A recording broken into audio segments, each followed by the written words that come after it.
여러분 안녕하세요.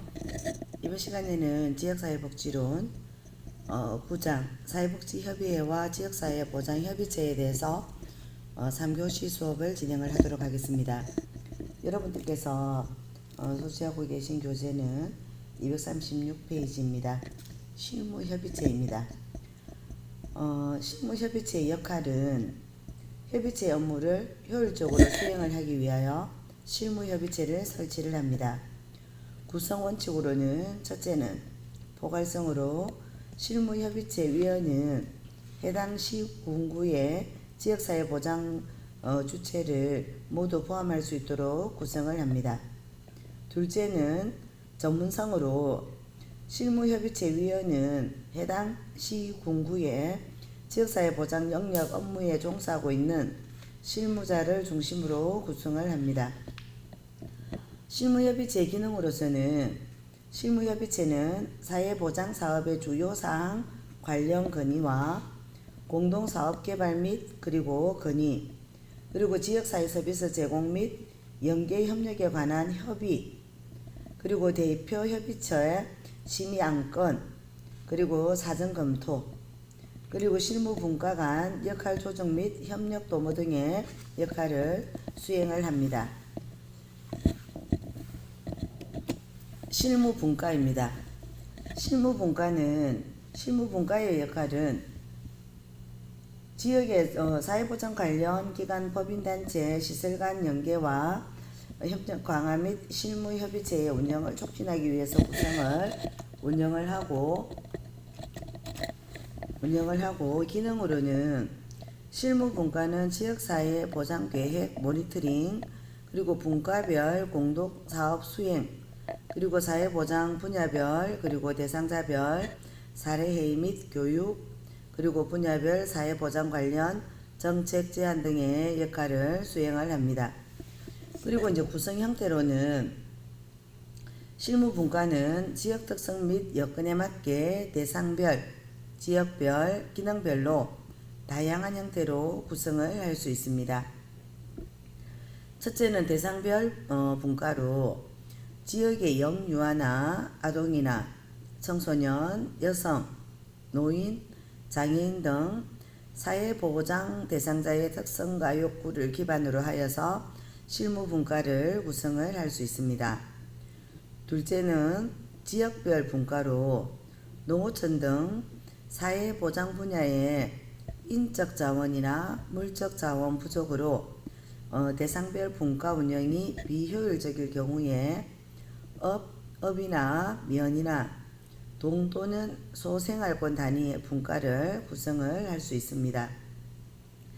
셋째는 기능별 분과로 사회보장 분야 확대 영역을 반영을 하여서 소득보장, 보건의료, 고용, 주거, 문화, 체육, 복지 위기가구 발굴, 그리고 지역사회 통합 돌봄, 그리고 통합사례 관리, 자원동원 배분, 자살 예방 등 지역 주민이 필요로 하는 욕구와 기능에 맞게 다양한 형태의 분과를 구성을 할 수 있습니다. 읍면동 협의체입니다. 필요성입니다. 지역의 환경이나 인구의 분포나 복지 인프라, 지역 문제 등 지역의 특성이 각각 다른 읍면동의 문제를 획일적인 복지 서비스로 해결을 하기는 매우 어렵습니다. 그렇기 때문에 주민들이 돌봄과 나눔, 그리고 배려와 존중, 그리고 협동과 연대로 강력한 안전망을 만들고 지역 공동체를 위해서 함께하는 동네 복지 구심체를 형성하는 것이 필요합니다. 이에 민, 관 협력을 통한 복지 사각지대를 발굴을 하고 통합적인 복지 서비스 지원 체계를 마련하여서 국민의 복지 체감도를 향상시키기 위해서 구축한 기존의 민관 협력 체계를 보다 촘촘하게 읍면동 단위 지역사회 보장 협의체로 확대를 하여서 개편을 하였습니다. 읍면동의 협의체의 기능은 복지 사각지대를 발굴을 하고 사회보장 자원 발굴 및 연계, 그리고 지역사회 보호체계 구축 및 운영, 그리고 지역 특화사업 추진 등의 역할을 수행을 합니다. 유형으로는 첫째는 자원봉사단 유형입니다. 지자체에서 비용의 일부를 지원을 하고 협의체 위원들의 자원봉사 활동을 통해서 지역의 특화사업 추진과 복지 사각지대 발굴 기능을 수행을 합니다. 둘째, 네트워크형으로 시, 군구, 지역사회 보장협의체와 유사하며 심의와 자문이 주목적이고 참여한 위원 자체가 자원이 되어서 지역의 특화사업을 추진을 합니다. 셋째는 과제 중심형입니다. 읍면동 지역사회 보장협의체 내에 사례관리를 지원을 하고 복지사각지대를 발굴을 하고 지역자원 개발 등을 위해서 실무협의회나 분과를 설치하여서 활동을 합니다. 표는 여러분들의 책 238페이지를 보시면 되겠습니다. 지역사회 보장협의체를 대표협의체라고 보신다면 지역사회 보장협의체는 심의 기능을 하는 중심으로 운영이 됩니다. 그래서 분과로는 1. 실무분과, 2. 실무협의체, 3. 읍면동 단위협의체입니다. 실무분과의 역할로는 지역사회 보장사업 개선 건의와 사회보장급여 연계나 협력 등을 하고 있으며 실무협의체로는 심의안건이나 사전검토 등 대표협의체 심의 지원입니다. 그리고 사회보장사업 추진 및 개선 건의 등이 있습니다. 읍면동 단위협의체로는 사회보장 사각지대도 발굴을 하고 지역 내에 자원을 발굴하는 것이 타 실무분과나 실무협의체하고는 조금 다른 것이 있습니다. 지역사회 보장 문제 해결 및 해결 방안을 모색도 하고 있습니다. 어떻게 보면 읍면동 단위협의체는 실제로 요보호자들에게 필요한 서비스를 찾아내는데 좀 더 적극적이고 가까운 주변에 있는 협의체인 거라고 저는 생각을 합니다. 여러분들 이번에 지역사회복지론 9장 사회복지협의회와 지역사회보장협의체에 대해서 알아보는 시간을 가졌습니다. 그래서 여러분들께 저희가 저희 한국의 통계청을 통해서 노인들이 많아지는 고령화 시대에 이제 어떤 이제 그 관심사들이 있는지 하나하나 알아보면서 여러분들과 진행을 하도록 하겠습니다. 자, 제가 조금 전에 이렇게 했던 것을 제가 최근 1년간 필요했던 사회 서비스 영역별이었습니다. 사회 서비스를 알아보니까 처음에 성인 돌봄이라는 성인 돌봄이 나왔습니다. 성인 돌봄의 소개는 11.7%입니다. 그런데 아동 돌봄은 16.5%입니다. 그리고 또 이제 건강에 대한 이제 돌봄 전체는 69.4%입니다. 교육에 대한 돌봄은 10.2%입니다. 고용에 대해서는 14.6%였습니다. 14.6%. 그리고 사회 참여 지원에 대한 돌봄은 5.8%였습니다. 자, 이걸 전부 다를 해서 100%라고 볼 수가 있는데 하나하나 어떤 돌봄이 지금 현재 이슈화가 되고 있으며 앞으로 지금은 2021년도까지 통계가 나와 있지만 우리가 2022년도, 2023년도 이후에 조금씩 달라지는 경향을 제가 보여드리기 위해서 지금 제가 통계청에 들어와서 여러분들에게 통계 자료를 보여드리고 있습니다. 성인을 돌봄에 있어서 전체는 11.7%였는데 노인을 돌보는 것이 8%, 그리고 장애인을 돌본다는 것이 2.5%, 그리고 일상생활을 지원하는 것이 6.5%입니다. 그런데 2021년도에 조금 달라진 것은 성인 돌봄에서 노인을 돌봄은 8.8%로 늘어났고, 그리고 장애인 돌봄은 2.5%에서 1.5로 줄었습니다. 그런데 여기서 괄목할 만한 것은 여기 한번 보시면 다시 한번 보여드리도록 하겠습니다. 일상생활을 지원하는 서비스가 2019년도만 하더라도 6.5%가 나타났었는데 2021년도는 지금 이 프로테이지가 없습니다. 이제 이런 얘기는 어떤 걸로 이제 제가 해석을 하자면 노인 장기 요양보험 이제 이런 걸로 인해서 이미 많은 어르신들이 등급이 예전에는 2008년도 노인 장기 요양보험이 처음 시작할 때는 등급이 1등급에서 3등급으로 처음 출발을 하였습니다. 그렇지만 지금 2023년도는 지금 1등급에서 5등급까지 있고, 그리고 치매를 지원하는 인지지원 등급까지 있게 됩니다. 그리고 또 이 인지지원 등급 이후에 등급 외자들에게 A와 또 B 그리고 C 등급을 받으신 어르신들에게 미리 사전에 일상생활 지원 서비스가 투입이 되고 있습니다. 그래서 현재 지금 이제 돌봄의 영역으로서 사회 서비스가 지금 요 영역은 2021년도는 크게 필요하지 않았다. 미리 사전에 지금 추진이 되고 있는 사업으로 보시면 되겠습니다. 그런데 기타 성인 돌봄 서비스라고 하는 것이 2019년도에는 제로였는데 1.1%였습니다. 이 얘기는 어떤 얘기를 하냐면 성인의 문제가 아주 다양해지고 있습니다. 그래서 이렇게 2021년, 2022년, 그리고 또 2023년, 또 2024년이 되게 되면 점점점 기타 성인 돌봄 서비스의 내용들이 점점점 상승할 거라고 저는 이제 생각을 한번 해봅니다. 그리고 이제 아동 돌봄입니다.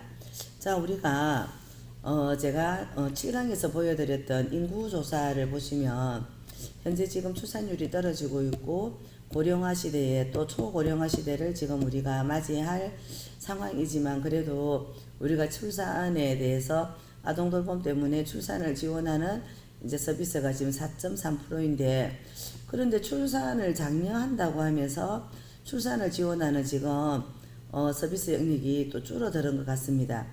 그렇다면 요거는 왜 이렇게 서비스 영역이 1년간 필요했던 사회 서비스에서 서비스 영역이 줄어들었다라는 것은 어떻게 보면 출산 지원 서비스가 2019년도에는 굉장히 많이 필요했는데 이런 이제 필요했던 문제들이 해소가 되었기 때문에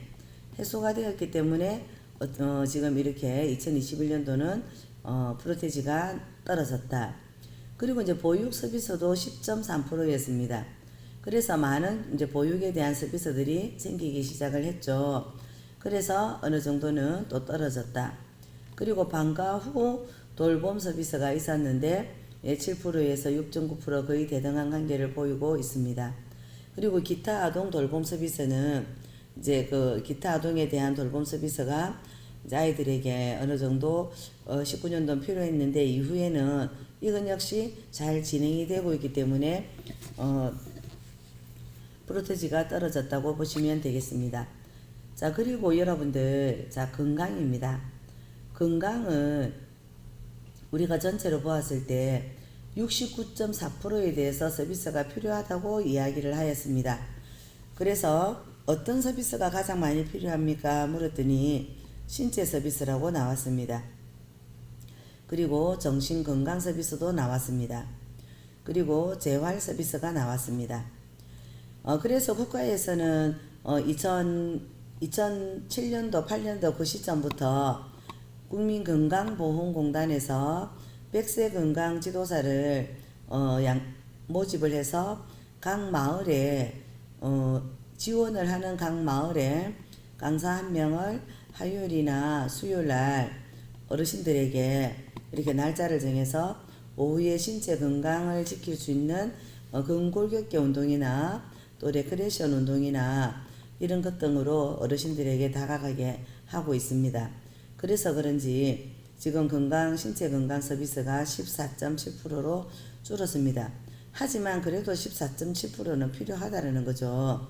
그리고 정신건강 서비스를 조금 살펴보셔야 되는데 2019년도에 3%였는데 3.2%로 상승을 하였습니다.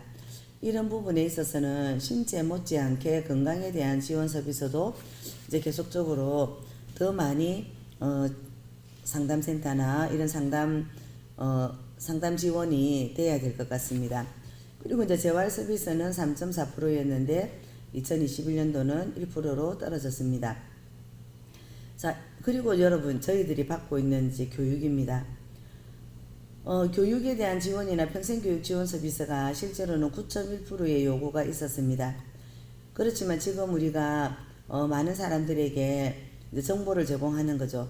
정보를 제공을 해서 나이와 상관없이 제2의 인생을 시작하기 위해서 대학에 오셔서 재밌는 문화생활과 그리고 또 알고 싶어하는 역학이나 그리고 또 앞으로 장래가 10년 후가 되면은 사망자가 급격하게 늘어나기 때문에 그런 것에 대한 이제 준비 그리고 스마트팜 농사를 지어서 복지를 실현하는 여러분들 모두가 교육에 대한 이 평생교육 서비스를 지금 알고 계시기 때문에 지금 이 학교에 오신 것처럼 아마도 2019년도에는 굉장히 이 지원들이 필요했었는데 지금은 데이터상으로 제로가 나와 있습니다. 그리고 이제 정보의 제공 서비스가 우리 정보가 너무 부족해. 그래서 4.0인데 앞으로 정보에 대한 서비스는 계속적으로 고령화가 되면 될수록 정보를 받아들일 수 있는 기회가 누락이 되기 때문에 정보에 대한 서비스는 우리가 이제 그런 파트를 하나 맡아서 각 마을마다 이런 정보를 제공하는 것도 필요할 것 같습니다. 그리고 이제 고용에 대해서는 일자리 지원 서비스 등이 있는데 또 2021년도는 이제 그런 거에 대해서는 어느 정도는 충족한다라고 나왔나 봅니다. 그리고 또 취창업 지원 서비스 이런 부분도 이제 물론 정부가 이제 몇 년마다 바뀌어서 그 정부의 주력 사업들이 다르긴 하지만 앞전 이 정부에서는 취창업이나 일자리 지원에 대해서 많은 관심을 가지고 있던 시대의 이제 프로그램이었기 때문에 취업이나 창업에 대한 지원을 많이 하였고 그리고 일자리 지원 서비스도 이렇게 많이 창출을 해냈기 때문에 2021년도는 퍼센테이지가 많이 이제 낮아 있고 거의 제로인 상황입니다. 그래서 이제 또 다르게 보아야 되는 것은 고용 서비스나 직업의 훈련 서비스나 창업에 있어서 지원을 해주는 서비스가 2019년도에는 없었던 것이 이렇게 이제 2021년도에는 퍼센테이지가 쭉 올라갔습니다. 또 어떻게 보면 이런 얘기들은 이제 고령화로 인해서 이제 우리가 은퇴 이후에도 그냥 연금이나 그런 기존의 자금을 가지고 생활을 하시는 것이 아니라 또 다른 시작을 하기 위해서 응답을 하신 분들이 여기에 해당을 할 것 같습니다.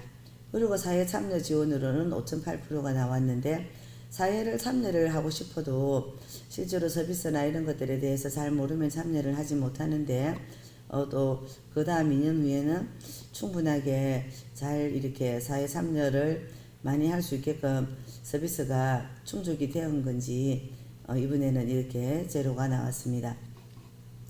그래서 제가 그러면 이번에 최근 1년간 필요했던 사회 서비스는 또 생애 주기별로 어떻습니까를 제가 한번 살펴보았습니다. 살펴보니까 전체적으로 제가 그냥 보여드리고 싶은 것은 노인기에 대해서 한번 보여드리려고 합니다. 자, 노인기에는 전체적으로 성인 돌봄 서비스가 노인의 돌봄 서비스가 39.7%였습니다. 그런데 장애인 돌봄 서비스는 3.3%, 기타 성인 돌봄 서비스는 4.8%인데, 네, 4.8%로 보고 있으며, 그리고 이제 아동에 대한 서비스는 이렇게 여기 보면 출산 지원 서비스가 이렇게 어릴 때, 아기 때 이렇게 쭉쭉쭉 다 필요하다고 했지만 또 실제로 노인은 필요가 없으니 요거는 어디를 봐야 되겠습니까? 네, 첫 자녀나 아니면 첫 자녀 초등학교나 보육에 대한 서비스도 있으니까 아니면 이제 첫 자녀 초등학교 전기를 한번 보도록 하겠습니다. 자, 전체적으로 출산을 지원하는 서비스는 21.2%이며 보육에 관해서 과연 자녀의 초등학교 전기니까 보육에 대해서 관심이 많겠죠. 그래서 79.9%이며 방과 후 돌봄 서비스도 7.8%입니다. 신체 건강에 대해서 신체 서비스는 또 어디가 가장 높습니까? 역시 노인기입니다. 노인기인데 여기 신체에 대한 서비스도 있지만 실제로 2등을 한 곳은 어디냐면 여기 아이들 초등학교 서비스입니다. 그래서 아동들에게도 신체활동 서비스가 필요하다는 겁니다. 그리고 자녀가 독립할 시기에 이 시기에도 필요하다고 해서 1순위, 2순위, 3순위가 되겠습니다. 그리고 이제 정보 제공 서비스는 어디에 어느 생애별에서 가장 많이 원했을까 하고 보니 자 여기는 4.7, 첫 자녀는 3.2, 첫 자녀 초중고 재학기는 7.5, 그리고 자녀 동거는 4.4, 자녀 독립기입니다. 그래서 아무래도 아이들이 중고등학생들이 학교를 갈 때 일종에는 중고등학교를 진학하고 다시 대학을 갈 무렵에 이제 그런 상황일 때 정보에 대한 서비스가 굉장히 필요합니다. 아마 이제 노인들도 제가 조금 전에 말씀을 드린 것처럼 노인들에게도 정보 제공 서비스가 이제는 많이 필요하리라고 노인에 대한 서비스가 1.2이기 때문에 계속적으로 상승해 갈 거라고 저는 이렇게 보고 있습니다.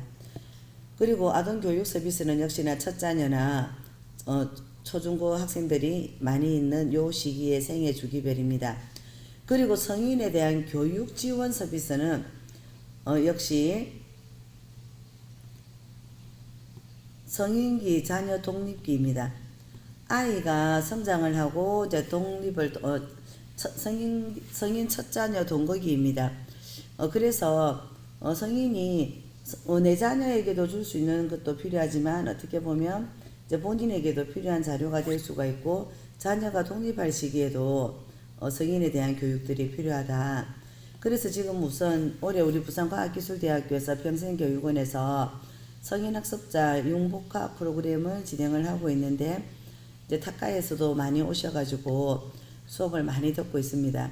아마 우리 부산과학기술대학교 평생교육원에서는 특히 성인학습자들을 위한 다양한 프로그램을 기획해서 여러분들에게 많은 기회를 제공을 할 것이라고 저는 기대를 해봅니다.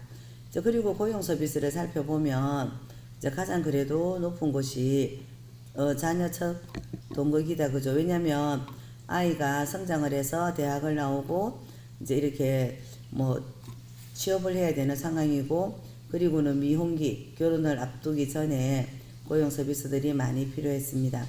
그런데 갈목한 것은 3위가 자녀가 첫 출생했을 때도 7.4 그리고 자녀가 독립했을 때 7.5인데 아이가 태어나니까 또 들어가야 되는 돈들이 많고 또 아이가 독립을 하게 되니까 스스로 우리의 은퇴를 노후를 책임져야 되는 부분들 때문에 7.5 또 노인기도 6.9나 이렇게 고용 서비스를 원한다고 했습니다. 직업에 대한 훈련 서비스도 역시나 미혼기가 지금 현재로 데이터상으로 봐서는 가장 높습니다. 그리고 이제 창업에 대한 지원 서비스를 살펴보면 지금 현재 미혼기가 7.3인데 자 그리고 첫 자녀가 출생 전기 그쯤에서도 아기가 한 명 태어나니까 충분히 금액이 많이 들 거라고 봤는데 이후에 첫 자녀 동거기와 독립기와 그리고 노인기도 지금 이렇게 창업을 관심을 가진다는 것입니다. 그러면 문화와 여가 서비스는 어떤 사람이 가장 많은 주력을 이룰까? 역시나 지금 보시면 자 지금 현재 왜 첫 자녀 출생 전기에 문화와 여가 서비스가 많이 필요하다고 생각을 할까요? 네, 제 생각에는 아이와 함께 보낼 수 있는 그런 어떤 문화생활이나 여가 서비스들이 필요하다고 응답을 하신 것 같습니다. 그리고 두 번째는 중고등학생들이 공부 외에도 많은 것을 경험하는 그런 문화 및 여가 서비스가 필요하다고 했었고, 그리고 첫 자녀 동거, 그리고 자녀 독립기, 그리고 노인, 이렇게 해서 고루고루 이렇게 이번에는 나온 것 같습니다. 주거 지원 서비스는, 주거에 대한 지원 서비스는 어디가 가장 높나요? 네, 미혼입니다. 미혼기에서 13.6%를 했는데, 첫 자녀 아기가 태어나니까 집이 조금 커야 되겠죠. 그래서 첫 자녀 출생전기에 대해서 이제 많은 관심을 가지고 있었고, 그리고 노인기에도 주거에 대한 지원 서비스를 원한다라는 것이 나왔습니다. 그리고 이제 환경 서비스는 이제 실제로 가장 높은 것이 아이들의 환경, 아이들에게 클린한 환경을 제공하기 위한 첫 자녀 출생전기가 1위를 하였다면, 2위는 성인기 자녀 독립기와 그리고 또 초중고등학생 그리고 노인기까지 이렇게 다양한 순으로 생애 주기별로 알아보았습니다. 만약 여러분들께서 지금 공부를 하고 계시면서 이제 다양한 것들에 대해서 여러분들이 추진하시는 일이 있다면 충분히 이렇게 통계청의 자료를 활용을 하셔서 미래지향적이면서 이렇게 상승할 수 있는 이런 데이터를 한번 보시고 어떤 일에 대해서 도전을 해보시는 것이 좋을 거라고 저는 생각을 합니다. 여러분들 감사합니다. 수고하셨습니다.